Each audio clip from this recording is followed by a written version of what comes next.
Jacques Chirac, tu le montres, tu le rappelles, dès le début des années 80, fait son tournant du prétendu travaillisme qu'il défendait dans les années 70, une espèce de gaullisme social, vers un néolibéralisme très agressif, y compris volontiers raciste. On se souvient de ses phrases en 91 sur le bruit et l'odeur des travailleurs immigrés, etc. Et je voudrais peut-être centrer là sur le cas justement du Front National, donc, qui est fondé en 72, mais dont on sait dont on insiste beaucoup sur le fait que sa ligne économique est passée d'un néolibéralisme extrêmement virulent, qui s'inspirait en tout cas explicitement de Reagan. Jean-Marie Le Pen disait à l'époque qu'il était lui-même un admirateur de Ronald Reagan, etc., vers la ligne de Marine Le Pen dans les années 2010, et des mutations qui par ailleurs ont eu lieu un peu avant, d'ailleurs dès les années 90, vers une ligne plus sociale et plus de critique contre le capitalisme financier.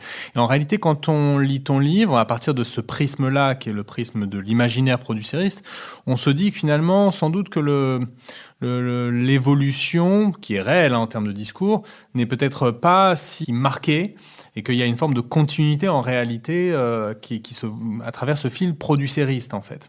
Est-ce que je me trompe ou... Oui. Enfin, il y a des ajustements importants, mais le cadre imaginaire demeure le même.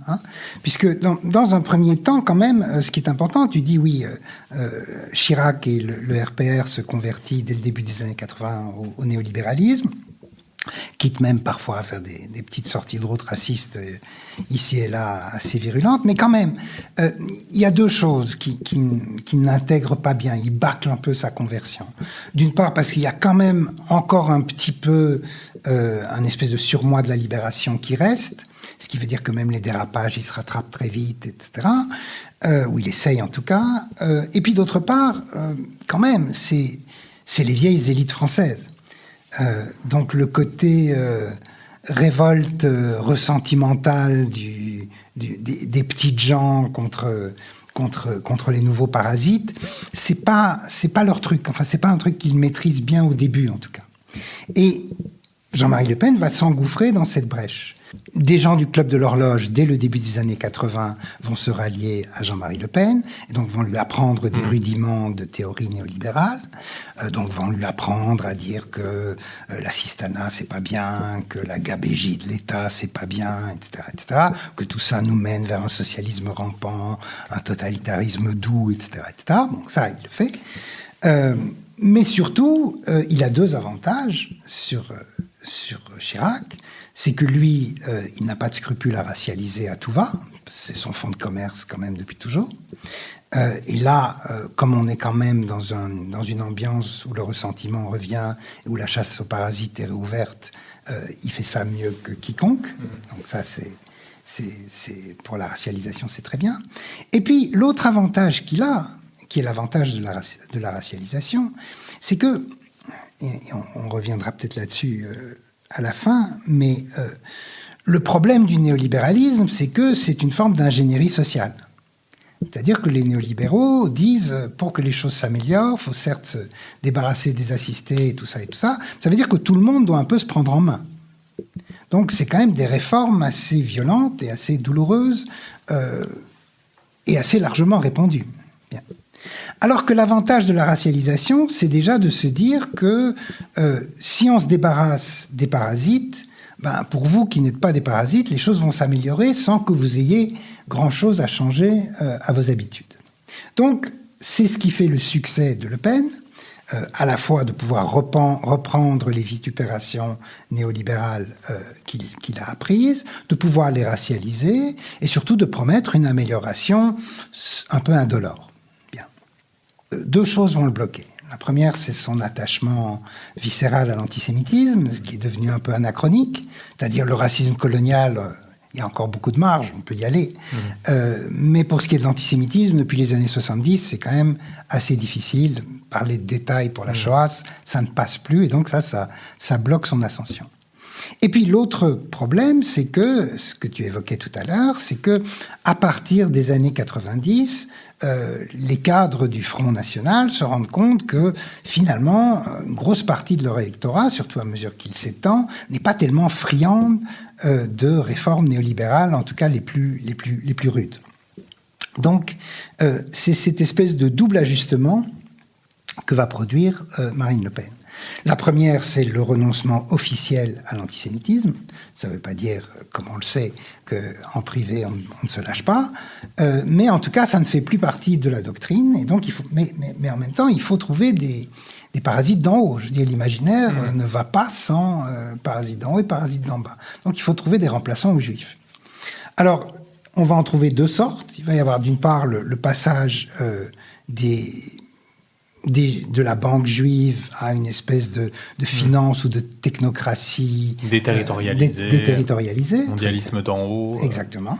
Donc, ce sera d'abord la technocratie européenne, mais plus récemment, ce sera McKinsey, BlackRock, etc. Enfin, toutes des institutions un petit peu occultes et transnationales. Donc ça, c'est bien dans l'imaginaire producériste, premier point.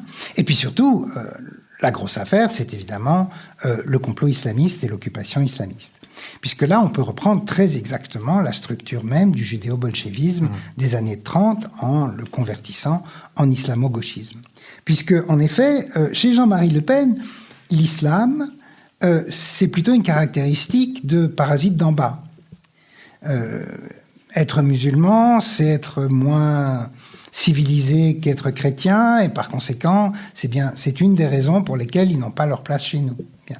Mais c'est une caractéristique, une tare de parasites d'en bas. Alors qu'à partir de 2001 en particulier, il y a quand même cette idée d'un islamisme comme une espèce de complot mondial. Conquérant. Et donc, du coup, l'islam peut aussi servir à définir des nouveaux parasites d'en haut. Sans même parler d'ailleurs du rachat, par exemple, du Paris Saint-Germain par des propriétaires qataris. Exactement. Qu'on peut mobiliser dans cet imaginaire-là. C'est ça. C'est toujours un petit peu compliqué parce qu'on ne sait jamais. On peut aussi avoir besoin de leur argent parfois, donc c'est un peu difficile à manier. Mais du côté des frères musulmans, ça c'est pas un problème. Là, on a vraiment le portrait idéal du complot mondial et de ce complot qui opère très exactement comme le judéo-bolchevisme avec ses trois caractéristiques, c'est-à-dire il demande une allégeance sans faille de tous les membres de la communauté. Donc ça, c'est le lien entre les parasites d'en haut et les parasites d'en bas. Il se donne pour objectif la soumission, pour parler comme Houellebecq, des sociétés dans lesquelles il s'implante. Et troisièmement, il recrute des idiots utiles ou des alliés du côté des intellectuels. Et c'est ce qui fait l'islamo-gauchisme. Ce que l'extrême droite appelle les dhimmis. Voilà, exactement. Donc, ça, c'est du côté du grand remplacement des parasites d'en haut. Bien, du petit remplacement des parasites d'en haut. Mais l'autre aspect important pour Marine Le Pen, c'est, et surtout à partir de 2008 et la crise financière, l'idée de parler de socialisme rampant et de totalitarisme, c'est vraiment désuet, c'est anachronique, on n'en est plus là. Ça fait moins peur que dans les années 70-80, le socialisme, exact. Où il y avait le bloc de l'Est, le RSS, etc. Donc, là, tout l'imaginaire de Jean-Marie Le Pen était... d'ailleurs, en réalité, beaucoup plus centré sur l'anticommunisme au tout début que même sur la xénophobie anti-immigrée. Absolument. À partir si les gauchistes continuent à faire peur, c'est plutôt comme altermondialistes, c'est-à-dire les autres mondialistes. Ou alors comme alliés des islamistes. Ou comme alliés des islamistes dans la deuxième part. Oui, bien sûr. Mais François Hollande en collectiviste, c'est un peu compliqué à pousser avec sérieux. Donc, avec une certaine audace, c'est plutôt du côté de l'ultralibéralisme que les foudres vont être déchaînées. Et donc, on va parler des rémunérations indécentes des actionnaires, de ces institutions comme McKinsey et BlackRock qui dirigent la France, etc., etc. Mais aussi de la délocalisation des entreprises, évidemment, de la fin des services publics et des déserts médicaux. Enfin, bref, tout un discours qui permet d'ailleurs aux centristes de dire, vous voyez, l'extrême droite, c'est en fait un parti d'extrême gauche. Bien. Un parti marxiste, selon Bruno Le Maire. Exactement. Alors, on peut se dire c'est un basculement considérable, sauf que c'est un basculement sans frais. Ça, c'est ce que permet le producérisme. Ce que permet le producérisme, c'est de dire que le problème soit le socialisme rampant ou l'ultralibéralisme, les symptômes sont certes bien différents, mais tant la cause que la solution est la même, c'est se débarrasser des parasites et en l'occurrence de conjurer la submersion migratoire qui est le grand problème. Donc, les mêmes solutions s'appliquent à des problèmes apparemment antinomiques, sans le moindre problème, puisque, encore une fois, le grand avantage, qui est le grand avantage et qui est le grand problème que l'extrême droite, dès lors que le producérisme racialisé est légitimé, c'est-à-dire à voix au chapitre dans l'espace public, l'immense problème qu'il pose, enfin un des immenses problèmes qu'il pose, tant à la droite libérale qu'à la gauche éco-socialiste, pour l'appeler comme ça, c'est le fait qu'il n'y a pas d'ingénierie sociale. C'est-à-dire que, encore une fois, comme on le disait tout à l'heure, si tu es libéral, tu diras aux gens, pour que les choses changent, il faut que vous preniez en main. Si tu es de gauche, tu diras, pour que les choses changent, il faut partager davantage et redistribuer davantage. Marine Le Pen, elle parvient à dire, avec moi, si je vous débarrasse des parasites, vous, à qui je m'adresse, que vous soyez épargnant ou salarié, que vous soyez petit entrepreneur ou employé, les choses vont s'améliorer pour vous et vous n'aurez rien à changer à votre manière d'être et à votre manière de vivre.